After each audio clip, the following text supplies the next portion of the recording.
یہ نکاح خوان بھی مجرم ہیں. گھر سے بھاگے ہوئے بچوں کا کیوں نکاح پڑھتے ہو آپ؟ یہ گھر سے بھاگے ہوئے بچوں کا نکاح در حقیقت ان کے ماں باپ کا جنازہ ہے.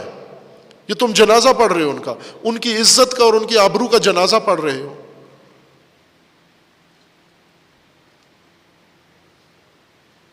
اتنے مفتی اندھے ہو گئے ہیں کہ دو پیسوں کے لالچ میں آ کر یہ والدین کی عزت سے کھیلنا شروع ہو گئے ہیں. جتنا لاپتہ ہونے میں خاندان اور فیملی کو اور پورے برادری کو دکھ ہوتا ہے، تکلیف ہمیشہ کے لیے ہوتی ہے جن کا عزیز لاپتہ ہو جاتا ہے، اتنا اس سے بھی زیادہ دکھ، چونکہ وہ لاپتہ آبرو تو کم از کم ضائع کر کے نہیں گیا، عزت تو گنوا کے نہیں گیا، بے گناہ ہے، وہ لاپتہ ہو گیا ہے. اس سے زیادہ تکلیف ان والدین کو اور اس خاندان کو پہنچتی ہے جن کے بچے کو یہ سوسائٹی تحفظ دے کے اور خاندان کی عزت گرانے کے لیے ان کو باہر نکال دیتے ہیں. یہ خاندان جیتے جی مر جاتا ہے، واقعاً مر جاتا ہے یہ خاندان. یہ ظلم نہ کریں ان کے اوپر، تکلیف ہوتی ہے ان خاندان کو اور ان کی بد دعا لگتی ہے.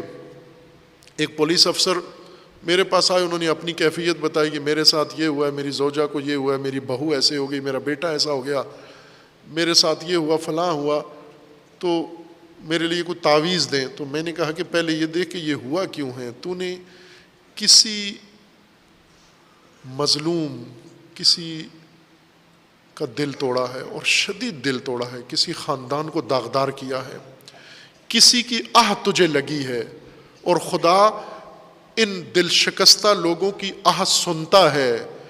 اور یہ والدین جن کی بچوں کے ذریعے آپ بے عزتی کراتے ہو، ان کی آہ نکلتی ہے، جج کو بھی لگ سکتی ہے، پولیس کو بھی لگ سکتی ہے، نکاح خوان مفتی کو بھی لگ سکتی ہے.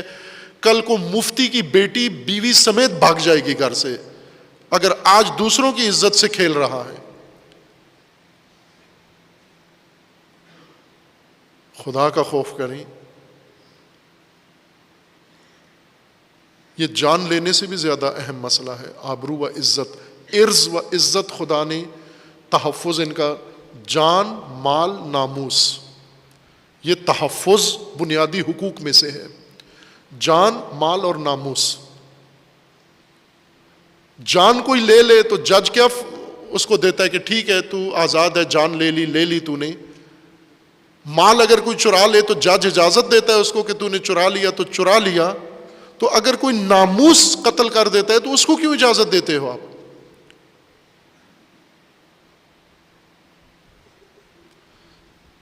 یہ بہت افسوسناک واقعہ ہے، اور خداوند تعالیٰ ان مومنین جن کے گھروں میں جوان اولاد ہے، سب کی اللہ اولاد کو بھی محفوظ فرمائے اور ان کی ناموس و عزت کو بھی اللہ محفوظ فرمائے. اس طرح خدا بچوں کے ہاتھوں والدین کو ذلیل ہونے کا موقع نہ دے. یہ موت ہے والدین کے لیے بہت.